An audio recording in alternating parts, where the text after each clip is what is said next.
Hello everyone and welcome back to my channel, Diana in the Book Hunt.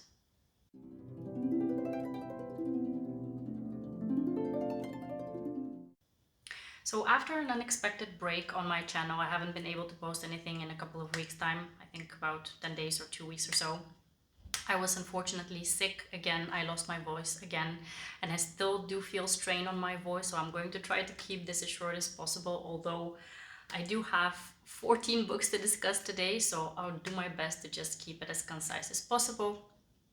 And yeah, basically I was sick, I couldn't post, but I'm really happy to be back with you guys. I hope that you'll enjoy this video. I'm going to be doing my February wrap up with you because I wasn't able to do that before. I read 14 books in the month of February, which is kind of very decent for such a short month, especially because I didn't read in the last kind of, I think maybe 4 or 5 days within the month because of what happened in Ukraine. And yeah, 14 books is still really decent for such a short month. And I also got to pick up a couple of books that I was really looking forward to read in this year. So I'm really happy that I managed to read those. And yeah, without further ado, let me just dive into the books. I do have a couple that I really want to focus on. I really hope that you enjoy this video, and I really hope that you'll be able to find a book that will kind of pique your interest, that you can pick up for yourself. And yeah, let's just dive in. The first book that I read in the month of February is Mia Sosa's The Worst Best Man. I had read quite a bit of long books and maybe books which left me in a dud a bit. So I was looking for a palate cleanser and I saw that The Worst Best Man is available in my audio library, so I couldn't wait to pick it up because it sounded like a rom-com, like a fun, entertaining read to kind of get me out of that not really slump, but out of feeling like I was reading those long stories. So when I picked it up, I went onto Goodreads to mark that I'm currently reading it, and I saw that it has a 3.6, I believe, and I was like, wow, that's not very high, and I was a bit apprehensive about picking it up, but I was like, okay, I'm gonna push through it and see whether it's going to be for me. I absolutely loved it, and I do have to say that I'm probably a bit biased as to why I love it, because it focuses on a Brazilian main character, Carolina, and I absolutely adore the Brazilian culture, their food, their music, their language, their dance, everything within their culture I absolutely adore. So when I found out that Carolina is Brazilian and that we're visiting quite a few things that a Brazilian character will go through on a day-to-day basis, and their family dynamics as well, I absolutely love that because I have a lot of Brazilian friends. I'm very well aware of many of the references that are made as towards to the Brazilian culture within the book, so I was very excited and impressed by it. I absolutely love that specific part of the plot. And the romance within the book I also found very nice, very adorable, very nicely approached and wrapped up as well. We follow Carolina, who is a wedding planner, and at the beginning of the story she's actually about to get married, but she's left at the altar by her groom because he was convinced by his brother that she is not the person for him and that he shouldn't marry her. And surprise, within the plot, the love interest for Carolina is actually not the original groom, but the brother. We have an enemies to lovers story. We have a forced proximity situation because years have passed after this incident, and they meet each other where there is a business opportunity for both of them where they need to work together to kind of prove themselves or to get into a specific situation which will help their career. So they need to work together in order for that business proposition or opportunity to succeed. So yeah, I thought it was a really nice story. I loved it. I've laughed out loud in certain situations within the plot, and I loved how their enemies to lover situation became a lover situation, but not in the very typical way So yeah, I loved it, and I am absolutely stoked that we'll get a second book, which will focus on Carolina's cousin this year, and I can't wait to pick that one up. I have it already marked as a pre-order in my audio library, and yeah, I definitely recommend it if you're looking for a quick, fun rom-com type of book, especially if you have access to the audiobook. That one was just perfect. I loved it, and I hope you love it too if you haven't picked it up yet. The second book that I read in the month of February is called Daughter of the Moon Goddess by Su Lin Tan. I was very intrigued by this book when I found out it was going to come out this year. It's a new release, and I have not read many fantasy books overall, but especially not fantasy books which center around an Asian legend or Asian themed kind of plot with cultural references. So I really wanted to see whether it's going to be something that I like. And I'm so happy that I picked up this book. It's one of my 5-star reads for the month of February. But to be honest, I'm not going to go too much into the plot because I don't think I'm going to do it too much justice. It does center around, it's inspired by a Chinese legend which revolves around Chang Yi, I think she's called. It's the daughter of the moon goddess. This young lady, she needs to overcome a lot of obstacles to free her mother from a certain fate that was bestowed upon her. And yeah, it's a young adult fantasy book. It has a kick-ass, badass female main character, and there is a love story. There is a plot which has a romance within it, and yeah, I absolutely loved it. I really took my time with it because it is a long audiobook, I think. I don't remember whether it was like 11 hours or so, but I really took my time with it so I can really appreciate all of the references that I made and that I understand and follow very well what is happening. And yeah, I absolutely loved it. If you're looking for a young adult fantasy book with a very motivated female main character within the book, this is one that you should pick up. The next book on my list is called Exposed by Kristen Callihan. This book is, I believe, the 4th book within the VIP series that she has written, which centers around a rock band, so it's a rock star romance. The rock band is called Kyojan, and this book centers around Rai, who is the bassist. While I did like this book, it's not my favorite out of the 4. I think that Managed was the one that I really enjoyed the most within this series. But yeah, I loved Rai's character. I loved the development of his story. We follow him obviously within the book, and his love interest is Brenna. She is the PR manager for the band, and they have this kind of frenemies relationship with each other. They have a lot of banter with each other and a bit of animosity between one another. But one night, Rai overhears Brenna saying something about her sex life, which leads him to propose to her to have a friends with benefits situation with each other. And as is bound to happen with such proposals, always one of the characters catches feelings towards the other, while the other one is kind of, yeah, but we were gonna keep it casual kind of thing. So we have this situation within this book as well. But yeah, I loved Rai's character. I loved his struggles and the way that his character developed within the book and the way that he was pursuing Brenna within the book. I love that. I had some issues with connecting with Brenna because she had a lot of indecisions within the book and a lot of kind of, yeah, how do you say it? She was very reluctant with a lot of things within the plot, and I couldn't really follow through with why she was so reluctant on certain fronts. I'm not.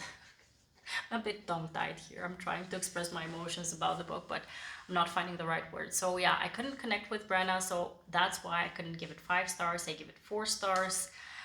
And it's a fun and entertaining read, and the series is worth it in general, but it just wasn't my favorite out of the 4. If you've seen my video where I talk about my most anticipated releases of 2022, you will have seen that Running Wild by K.A. Tucker is on that list, and I have to admit that it's probably one of my most anticipated releases. That is because the Wild series by K.A. Tucker is probably in my top 5 favorite series that I've read of all time. And yeah, I just couldn't wait to get my hands on Marie's story.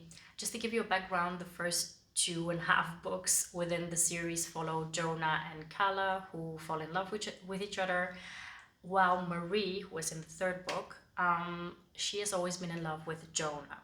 So she doesn't get her happily ever after in the first 2.5 books, which is why I was so excited to get my hands on Running Wild.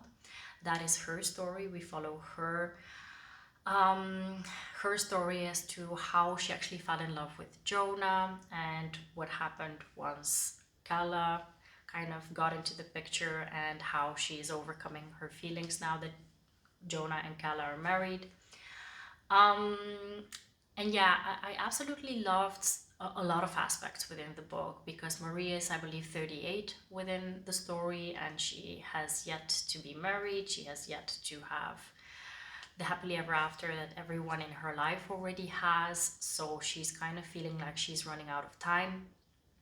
In the meantime, she has a lot of struggles because she is running her own vet clinic, which is in financial struggle. And also, in the meantime, she has some problems, some family drama with her sister.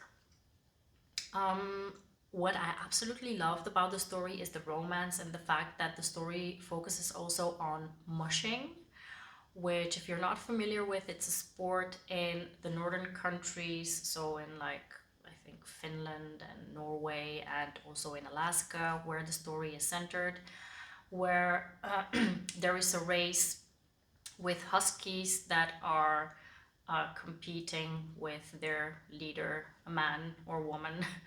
They have to make this trip, this race. I'm really not explaining this well. If you don't know what mushing is, please look it up because I'm not doing a very good job of explaining it. But it centers around a leader who has a bunch of dogs and they're competing in a race together. The meeting between Tyler, who is the love interest within the story, and Marie is very unfortunate because Marie basically goes to Tyler to accuse him that he is being neglectful towards one of his dogs. And they have this enemies relationship form already from the start, which blossoms into something more in the future. I love the romance within the book. I have to say, I really love the romance within the book, and I really wanted the story to focus more on the romance and less on the family drama and the financial struggle of Marie's. But I do appreciate that those struggles were shown as well because it's obviously part of her life.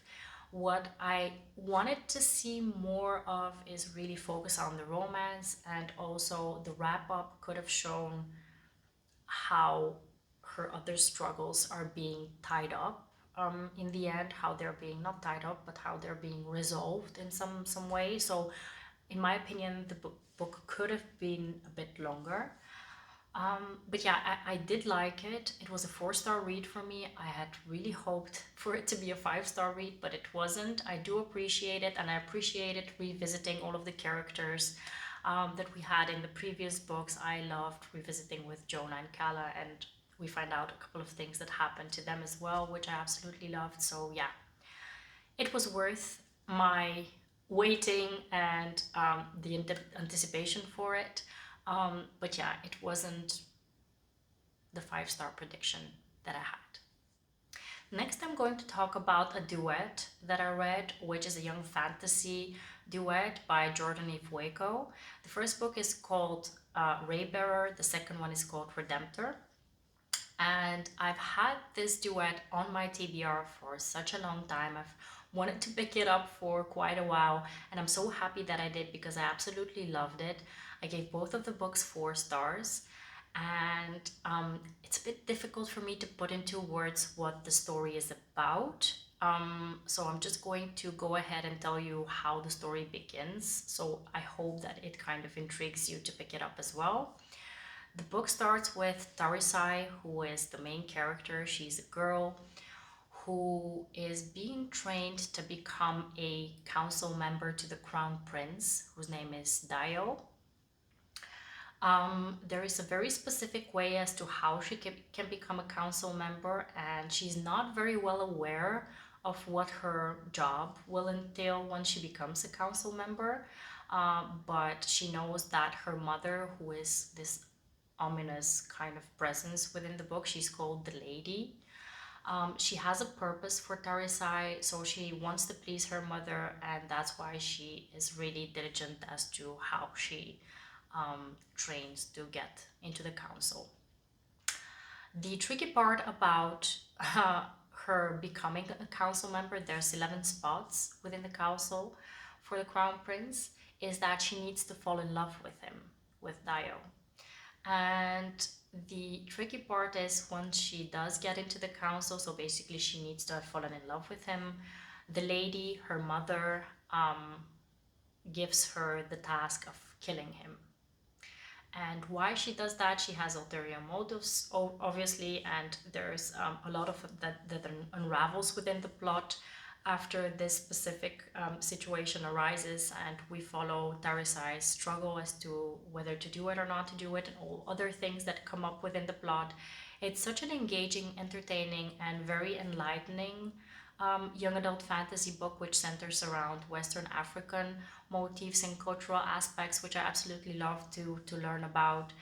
And the audiobook is absolutely stunning because we also get there are songs within the plot, and we get to hear those songs. And yeah, I'm absolutely enamored with the book, with both of the books. I loved how it wrapped up. There's so much that happened within those two books, and I'm not going to be doing them too much justice if I try to explain more about them. So if you're interested to speak, they're both definitely worth it. Next up, we have a book by one of my favorite authors, Brittainy C. Cherry. It's called The Mixtape. And what I have to say to start off is I have yet to read a book by Brittainy C. Cherry that I don't like or have issues with. I honestly love all of the books that I've read by this author. She has such a beautiful way of depicting a story, and her stories are so emotional and so gripping, and she usually chooses very specific situations that are really pulling on your heartstrings to focus on. This story is no exception.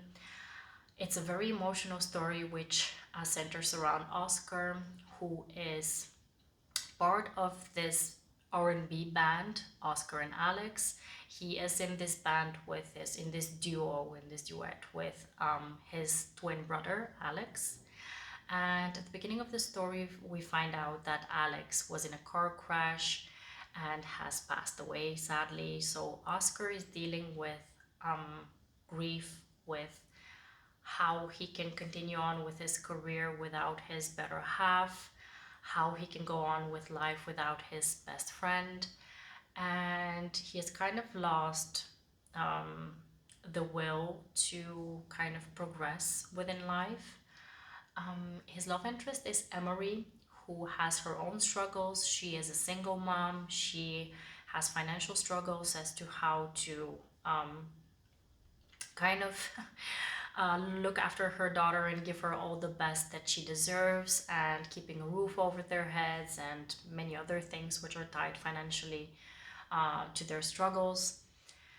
So in the beginning of the book, Emery, we find out she works at this bar, and Oscar comes to this bar to get absolutely drunk because he has a failed concert that has just happened. So he had a concert planned, but he didn't show up because of his anxiety. And he gets absolutely drunk and causes this very big scene within the bar, which causes her to want to save him from the situation. She doesn't know who he is, and she's actually a closeted, very big fan of his. So she helps him out and she gives him a place to stay for the night. And that's where their story kind of begins. And what I have to say about this book is that besides the fact that the romance is absolutely amazing, marvelous, epic, all the adjectives that you can think of that are synonymous to marvelous and epic is all that I'm thinking about. And The other thing that really struck me is that it was so well paced. I mean, there was no hurry to develop their story, there was no hurry to jump into the plot of their romance. We really got to know both of the characters very well, both of their struggles very well, before we really got to focus on why they're so good for each other. So I really appreciated that, and it's absolutely a marvelous read. I gave it 4.5 stars, but I'm rounding it up to 5 stars because it's absolutely worth it. And if you're ready to get your heartstrings pulled by a story, pick this book up. You will not regret it. The next book on my list is called Shameless by Gina L. Maxwell. This book is a very short and fun and steamy and hot read. If you're in the mood for a very short and steamy read, this is one which you need to pick up. I gave it 3.5 stars. It's about a girl, she's I believe in college, and she needs a plumber. And instead of a plumber, she gets sent a stripper. I'm not going to say anything else about the plot. It's a very fun, short, steamy, entertaining read. If you're in the mood for one of those, just pick this one up. Continuing with the string of hot, steamy, short, entertaining reads, next I picked up Ice Planet Barbarians, the first book off of the series by Ruby Dixon. I have had this series on my radar for quite some time because so many people have talked about it, and I have yet to hear anything bad about this series, so I really wanted to pick it up. And once I found out that I have the audiobook for it, I picked it up immediately, and I was very pleasantly surprised. I mean, I have not read any alien romances in the past, and I was a bit kind of hesitant, or I was wondering whether they would work out well for me, but I absolutely love this one. I think that, or maybe let me just go into the premise first. The book is about Georgie, who gets kidnapped by an alien spaceship with a bunch of other girls, and they kind of, I think they are stranded on a planet and are left by those aliens that kidnapped them originally. And they're alone there, and they kind of need to plan their survival before those bad aliens come back for them. And Georgie seems like the most likely person to kind of go ahead and explore the planet and see whether there is any food for them to eat. So she goes out to explore, and that's where she encounters Vectal, who is this alien specimen. I don't know how you call. So he's this alien who kind of saves her in a specific situation that she is. And he is immediately taken aback by her. They have this, I don't know if I need to explain this because it's going to ruin a part of the plot, so I'm just probably not going to mention that. He has an immediate attraction towards her, and there is immediately a sex scene at the start of their encounter because of the way that he feels about her. So there is an insta-love moment, which is the first insta-love moment that I have loved within a story, because I absolutely hate that trope. But I loved it within this story because in the meantime, when we find out why this happens to Vectal and why there is this need for him to make her his, we find out that, that there is a reason to that. And I absolutely adore the story. It was fun, funny as well. There's a lot of funny moments.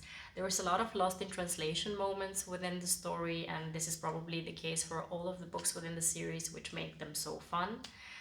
And I absolutely love that part of the story. And yeah, I love that Vectal is an absolute obsessed hero, and he worships Georgie. And yeah, there's so much nice things about this book. I gave it 4 stars. I can't wait to continue on with the series, and I'm really happy that I started it and picked it up. So if you haven't yet, don't be hesitant like I was whether it's going to work out for you, because it's an alien romance. It's definitely worth it.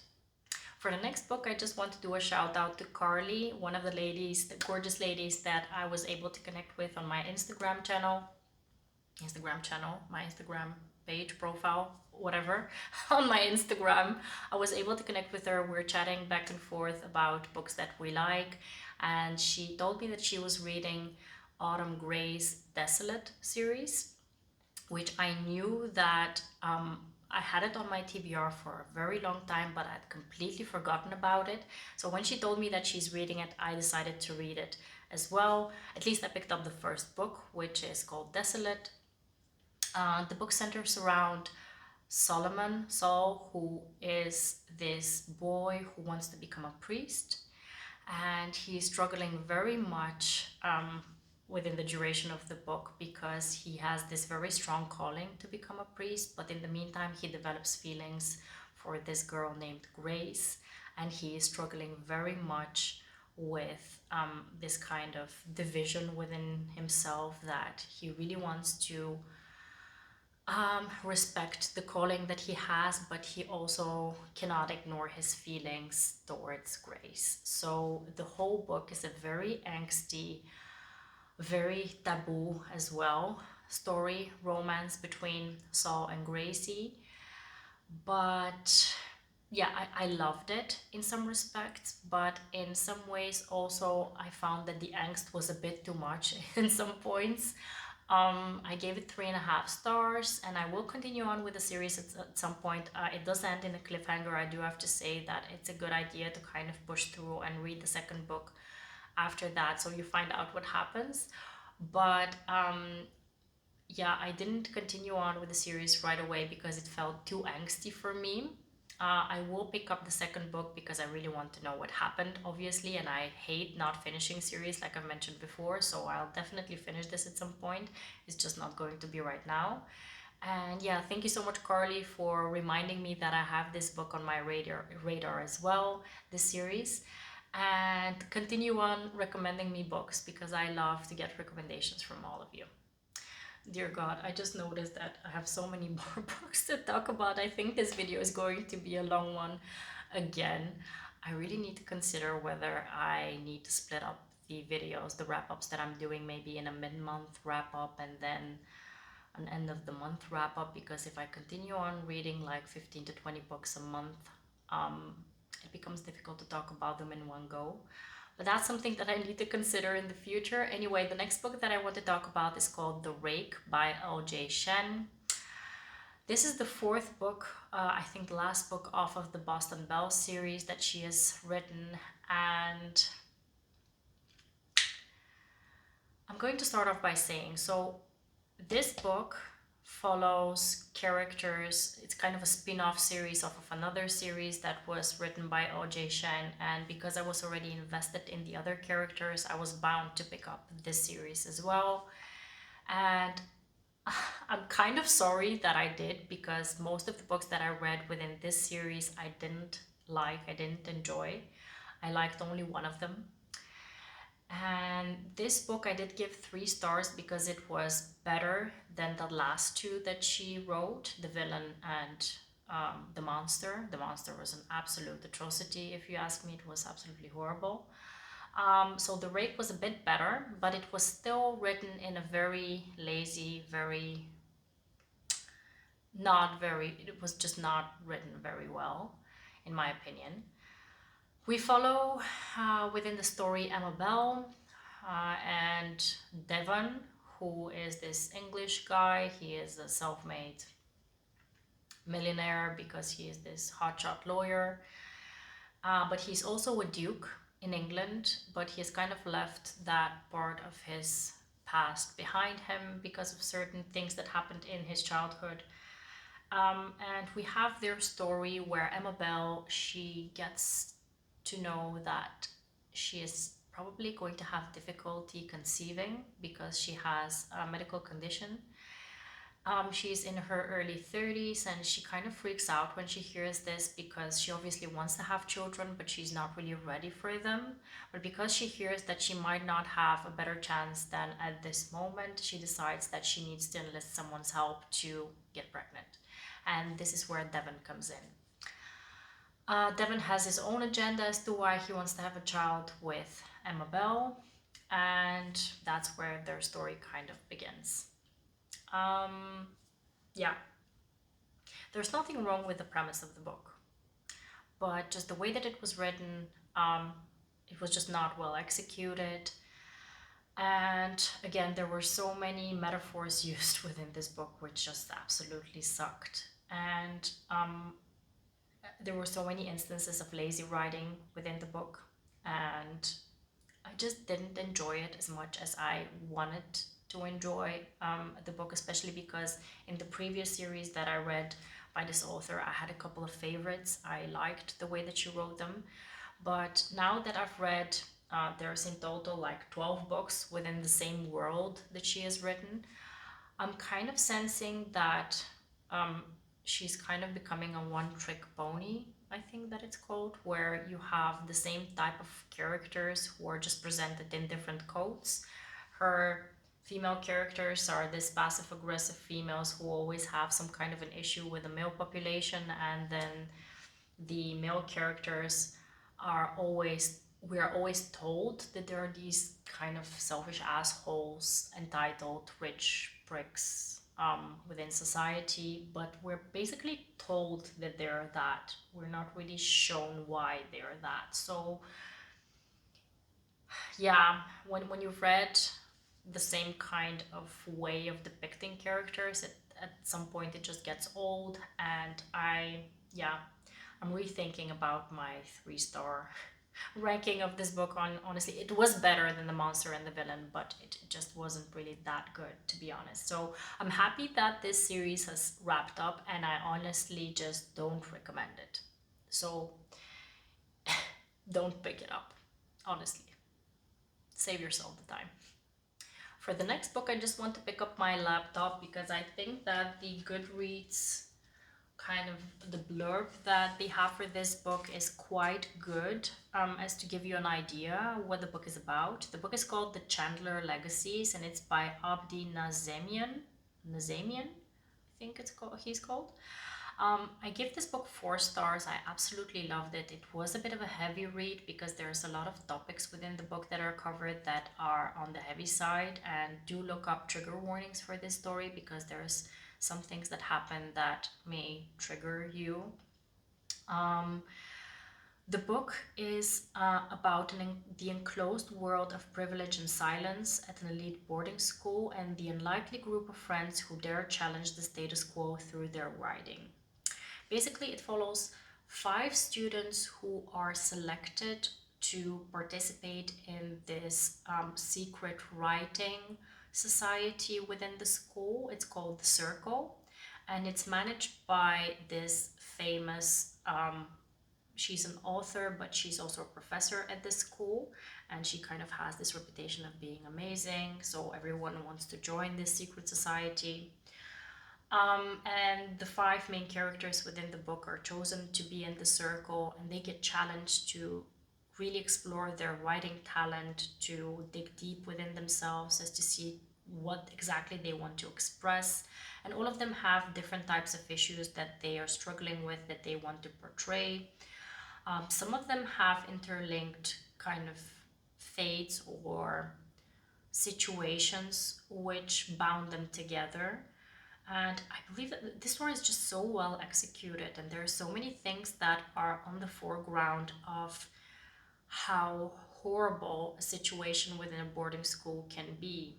And I believe that in the acknowledgements, we find out that the author has encountered some of the situations that have happened within the story as well. So it just gives you a bit of dimension of how horrible certain situations are in real life as well. So it was a gripping story. I gave it 4 stars. I definitely recommend it. It kind of gave me vibes of Parachutes, a book that I discussed, I think, in December. It really left me feeling the same way. So if you've read Parachutes and you like that one, I think you're going to like this one as well. The next book is making its rounds on BookTube for a couple of months now, I think, and I was bound to pick it up. I was really curious about it because so many people talked about it, and I was like, all right, okay, I really need to pick this book up because it sounds really intriguing. It is really a book that deals with a lot. So please look up the trigger warnings for this story, because besides the fact that it's a taboo romance, it's a sister's fiance trope. It also deals with a lot of heavy topics, heavy situations, and triggers, which are very, very serious. So please try to find out what those are before you go into the book if you are being triggered by some things. The book is about Cora, who at the start of the book, she is at this party. I think it's her sister's birthday or something. Her sister celebrates something, and they're at this bar. Her sister and her fiance, they leave, and they leave Cora there to drink herself into oblivion. We find out already at the start of the book that Cora and Dean, who is her sister's fiance, they don't have the best of relationships. They kind of bicker the whole time. They have this animosity between them, and what happens is Cora gets drunk. She has her wallet stolen, and she doesn't really have a good way to go back home. So she kind of goes through different options as to how to go home, but because she doesn't have money, she can't call an Uber. So she decides to call up Dean to try her luck and see whether he's going to help her out. Dean reluctantly agrees. He goes to pick her up, and while she's waiting, there's this creepy guy who kind of bothers her. So when Dean comes around, this guy, he leaves Cora alone. But in the meantime, Dean and Cora kind of start to bicker again, and that's where this creepy guy kidnaps both of them. They are thrown into a situation which is very extreme. So they're kidnapped, they're in this cellar, this dungeon type of cellar, where they need to survive for a certain amount of time, and they need to face a lot of difficult things and situations together. And yeah, I just don't want to say too much about it because I don't want to ruin anything about the plot. But basically, they experience something together which binds them together in a very specific way. And in the beginning, I thought I didn't know whether I was going to go for the whole sister's fiance thing. I didn't know how it was going to play out, that I would forgive Cora if she were to make a move on Dean because he's her sister's fiance. But the story was just so well executed. The way that it was, the whole situation with the kidnapping was handled, it was just handled so well that I couldn't give anything less than 5 stars to this book. It was just absolutely marvelously done. And really, I really cried and felt all the things that they were feeling, and I was disgusted and heartbroken and traumatized, but in the same time, I was really feeling for them and rooting for them to get together. And yeah, I was very conflicted about the book, but I absolutely loved it. So if you are wondering whether it's worth the read, it is. It definitely is worth the hype and the read, but just look up the trigger warnings before you go into it. For the next book, I'm going to take my laptop again because honestly, even though I read it fairly recently, it's quite a forgettable book.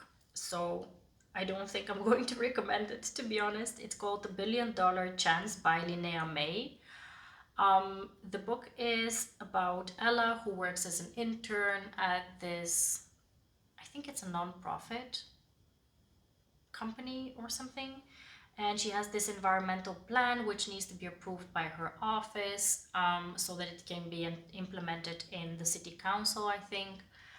And her plan is not getting approval, and she needs the help of Gabe, who is the main character. He is this self-made billionaire, and actually Ella knows Gabe from the past. They have a past, so they have a second chance opportunity to get together, but Gabe is holding a grudge towards Ella as to what happened in the past with them. I just don't remember too much of it. I do remember some of it, but it just wasn't like a wow read. I think I gave it like 2.5 or 3 stars. But yeah, I just won't recommend it, so I won't spend too much time talking about it, to be honest. So I left one of the juiciest books off of the list that I have for today for last, because it's probably going to contain an unpopular opinion. The book that I read is The Heart Principle by Helen Hoang. It's the third book off of the Kiss Quotient series. And yeah, I know that a lot of people love the Kiss Quotient. I know that a lot of people love the Bride Test. And a lot of people were very conflicted about the Heart Principle. My opinion about the three books is the Kiss Quotient was meh, kind of okay, wasn't anything to write home about. The Bride Test I loved until like the 90% mark, and then the last 10% of the book totally ruined the book for me. So I think I gave it like 3 stars, but it could have been a 5-star read, but it just wasn't. And then The Heart Principle I actually absolutely loved. I gave it 4 stars. It definitely deserves 4 stars in my opinion. The book follows Anna, who is this violinist who went viral with a video on YouTube, and she gained a very big popularity and very big following. But because of that, she has been feeling pressure to perform after that. And we also follow Kwan, who is Michael's cousin. Michael is the main character in the first book in the Kiss Quotient. And Michael and Kwan have a company together.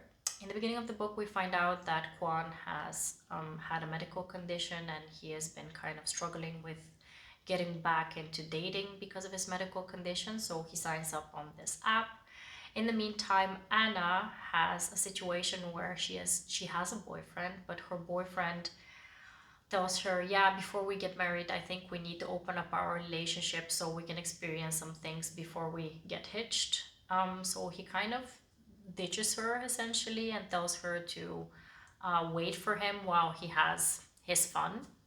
So she thinks like, yeah, if you're gonna have fun, why shouldn't I? So she signs up on this dating app as well, and that's where they meet. I absolutely love the story. I know why people were very conflicted about the story, because some people think that it's not focused too much on the romance and focus more on Anna's issues within the story, as well as, or maybe not so much, there's not so much focus on Kwan's story. I do know that that is the case, but I think that it just worked out very well. The way that Anna's story is in the foreground and Kwan kind of manages to work himself into her life and then kind of embeds himself into her life. So I definitely appreciated the romance within the story. I know it's not on the foreground, but in this situation it really worked out well for me. And I know that it's an unpopular opinion, but I really love the story, and I definitely recommend it the most out of the three. So yeah, I loved it. Don't hate me that I loved it, but yeah, basically, out of the three, this one worked the best for me. This video is going to be so long. I'm really sorry about that. I wanted to keep it as short as possible, but 14 books is a lot to talk about. So thank you so much for sticking around. Please subscribe to my channel, like my video, and follow me on Instagram as well. DM me there if you have any recommendations that you want to share with me, like Carly did, because I absolutely love it when we get to recommend books to each other, especially if you also want to do a buddy read with me. I would love to do one. I haven't done one yet, so I would love to do one. If you have interest in doing so, DM me on Instagram as well, or just write a comment down below. So yeah, thank you so much for sticking around today. I do have plans for new videos. I need to do a book haul because a lot of books arrived in the past couple of weeks that I want to discuss with you. So let's hope that my voice sticks around so I can do the book haul for you soon. And I really hope that you have a marvelous, wonderful, sunny day. Take care, happy reading, and bye-bye.